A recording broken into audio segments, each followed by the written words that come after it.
निराकार ईश्वर जल थल नभ कण कण के अंदर जर्रे जर्रे के अंदर वो इस प्रकार से साकार स्वरूप विद्यमान है। जो आपको यहाँ नीला आसमान दिख रहा है ये ईश्वर का ही सर्वशक्तिमान स्वरूप है।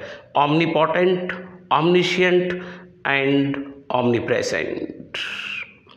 प्रकृति ने, ईश्वर ने अपने स्वरूप को प्रकृति के रूप में जब देखना चाहा तो उसने जल थल नभ तीनों की सृष्टि की। नीला आसमान ये जल से निर्मित है, ये धूल कण वायु मिट्टी गैसेस के कण बादलों से निर्मित है। ये सब ईश्वर का ही साकार स्वरूप है। क्योंकि जो बारिश होती है, वर्षा का जल जब बादल जल पान करने के पश्चात आसमान में विचरण करते हैं और उनके ऊपर जब एक दूसरे के टकराव होता है, टाइट प्रेशर्स पड़ते हैं, वायुमंडल का एक निश्चित तापक्रम उनको वापस बारिश के रूप में नीचे पानी डालने के लिए प्रेरित करता है। तो जैसे ही वर्षा का वो पानी इस धरा पर बरसता है तो ये हरी हरी प्रकृति जो कि हमारी जल, हमारा भोजन, हमारा वस्त्र, हमारी शरण, हमारी अग्नि सब चीज़ को प्रदान करती है। हमारे हृदय को मनमोहक करने वाली समस्त कर्मेंद्रियों को, नासिका को खुशबू प्रदान करने के लिए, आँखों को सुंदरता प्रदान करने के लिए ये जो पुष्प नज़र आ रहे हैं, क्या ये किसी साकार ईश्वर से कम है? यहाँ पर जो आपको प्रकृति भोजन के रूप में ये लाल पीले पुष्प और फिर इनसे बीज और बीज से रस और रस से तेल और अन्य प्रकार के भोजन खाद्य पदार्थ जो प्रदान कर रही है, क्या यह साकार स्वरूप नहीं है? यहाँ पर जो हम देख रहे हैं ये बादलों का रूप है। एक वैज्ञानिक प्रोसेस है कि जब बादल जल पान करके वाटर्स से, समुद्रों के किनारे से जब वापस वायु में विचरण करते हैं तो ये बहुत ही इस प्रकार से मदमस्त हाथी के रूप में वायुमंडल में ईथर मीडियम में विचरण करते हैं। और जब विचरण करते हुए ये बादल एक दूसरे को आगे से, पीछे से, ऊपर से, नीचे से टकराते हैं, वायुमंडल का तापक्रम निश्चित हो जाता है, घनघोर घटाएं होती हैं, तो ये बारिश के रूप में नीचे आना शुरू होते हैं। यहाँ पर मनुष्य जब प्रकृति को समझने लगता है कि प्रकृति ने हमें इतने उपहार दिए हैं तो वो एक मार्ग निश्चित करके और अपने लक्ष्य को तय करता है। ये मार्ग उसका लक्ष्य ही है कि किस प्रकार से हम प्रकृति के उपहारों को मनुष्य जीवन के लिए, मनुष्य मात्र के लिए, प्राणी मात्र के लिए उपभोग नहीं करें, उपयोग करें, एक्सप्लॉइट नहीं, यूटिलाइज करें। यहाँ पर इतना सुंदर सरसब्ज जो नज़र आ रहा है, जब मनुष्य प्रकृति का उपभोग ना करके उपयोग करेगा तो ये सरसब्ज हमें नज़र आएंगे। ये जड़ और चेतन जो हमें साकार स्वरूप में दिख रहे हैं, ये ईश्वर का साकार रूप ही है। ये कण कण में विराजमान है, क्योंकि चाहे जड़ हो चाहे चेतन हो, इस संसार में प्रत्येक वस्तु का अपना महत्व है। इसलिए हमें उसका सम्मान यह समझ के करना चाहिए कि ये ईश्वर का ही प्रतिबिंब है। उदाहरण के लिए हम देखें, जो इतने विशाल गगनचुंबी पर्वत हैं, इन पर्वतों की वजह से ही बारिश होती है। इन पर्वतों की वजह से ही जो चक्रवात भूमंडल के अंदर नाना प्रकार की जो सुरक्षा हमें, हमारे धरती मंडल को जो प्रदान करता है, ये ऊंचे पर्वत ही करते हैं। इसलिए ये ऊंचे पर्वत उस ईश्वर का ही रूप है। जब ये रक्षा करते हैं तो क्यों ना हम पर्वतों को भी बचाएं, पेड़ पौधों को बचाएं, प्राणी मात्र को बचाएं, वृक्ष उगाएं, और जिससे कि घनघोर घटाएं हों और वापस ये जल के रूप में बरसे। और जब ये जल के रूप में बरसेगा तो कृषि उत्पन्न होगी। जब कृषि अच्छी उत्पन्न होगी तो मनुष्य का जीवन बहुत समृद्ध होगा। इसलिए विलियम वर्ड्सवर्थ ने कहा है nature never did betray the heart that loved her.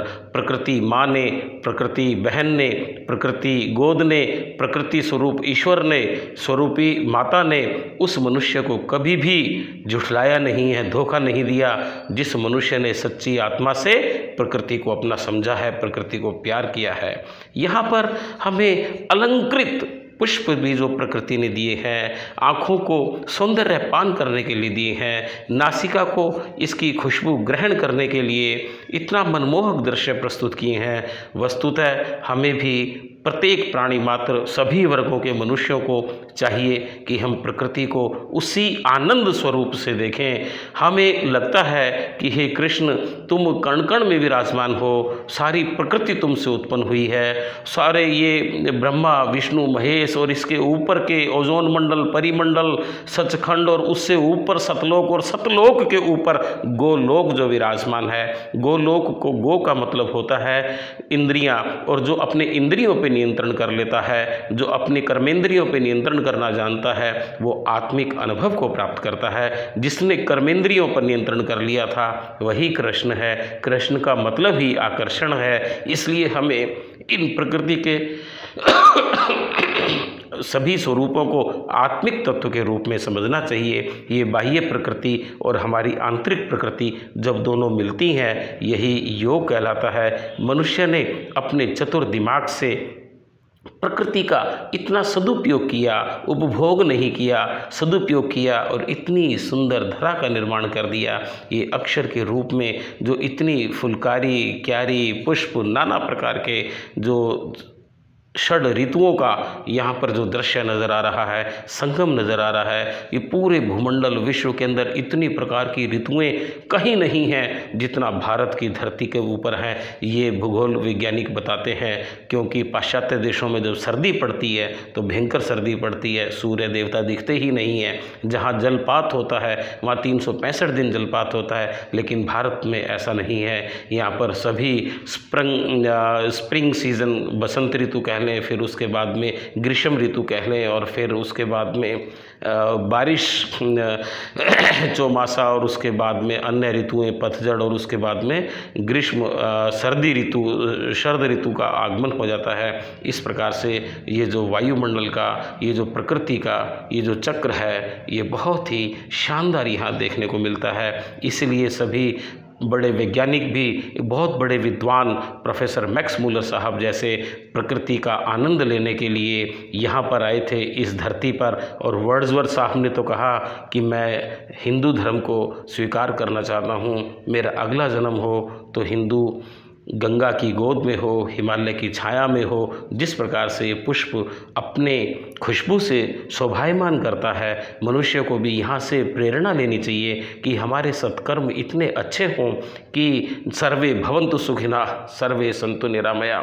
हम पहले अपने लिए अच्छे हों, अपनी कर्मेंद्रियों पर नियंत्रण करें, अपने शरीर का ध्यान रखें, हम योग का तरफ ध्यान करें। जब हम अपने लिए अच्छाई कर सकेंगे, अपने शरीर का ध्यान करेंगे, तब हम अपने परिवार के लिए भी समय निकाल पाएंगे। जब परिवार के लिए करेंगे तो अपने शहर के लिए, मोहल्ला, शहर और पूरे समाज, राष्ट्र और पूरे विश्व, वसुधैव कुटुंबकम की भावना से हमें ये पूरा विश्व इतना सुंदर नज़र आएगा जितना सुंदर ये दृश्य आप मेरे इन शब्दों के साथ इस चित्र को देख रहे हो। और फिर इतना सुंदर दृश्य हमें यहाँ पर नज़र आएगा जो प्रकृति की गोद में वेदों ने बहुत अच्छा वर्णन किया। कालिदास नाटक, जो संस्कृत के नाटककार हैं, उन्होंने बहुत अच्छा वर्णन किया। वर्ड्सवर्थ साहब ने बहुत अच्छा वर्णन किया। विलियम शेक्सपियर साहब ने बहुत अच्छा वर्णन किया। सभी प्रकार के सदगुरु, जितने तमाम सदगुरु हुए हैं, हमारे गुरु नानक देव महाराज हुए हैं, हमारे मीरा, हमारे जाम्बो जी, गोगा जी, पीपा जी, जिनके मैं नाम भी नहीं जानता, इवन इतने साधु, पीर, पैगंबर, फ़कीर हुए हैं, सब ने प्रकृति की गोद में जाकर ही अंत में शरण ली है। अब यहाँ पर मैं एक नई बात और कहना चाहता हूँ कि प्रकृति की गोद से धीरे धीरे जब इस संसार का विकास हुआ तो ये आधुनिकता की जो तस्वीर देख रहे हैं, ये आधुनिक संसार में मनुष्य कितना ही रह ले, लेकिन प्रकृति की गोद के बिना उसका गुजारा नहीं चल सकता। क्योंकि ये जो इमारत दिख रही है, इतनी ऊंची ऊंची बिल्डिंग, यहाँ इसके अंदर रहने वाले, इसको निर्माण करने वाले इंजीनियर, बहुत बड़े बड़े वैज्ञानिक, वो भी भोजन करते समय, वस्त्र पहनते समय, नहाते समय, है ना, प्रकृति के बिना अपना गुजर पालन नहीं कर सकते। तो मैं दोनों पक्ष का वर्णन करता हूँ। प्रकृति की गोद का भी उतना ही महत्व है जितना आधुनिक शहरों का महत्व है, लेकिन आधुनिक शहरों के महत्व का मतलब ये नहीं होता कि हम प्रकृति को भूल जाएं।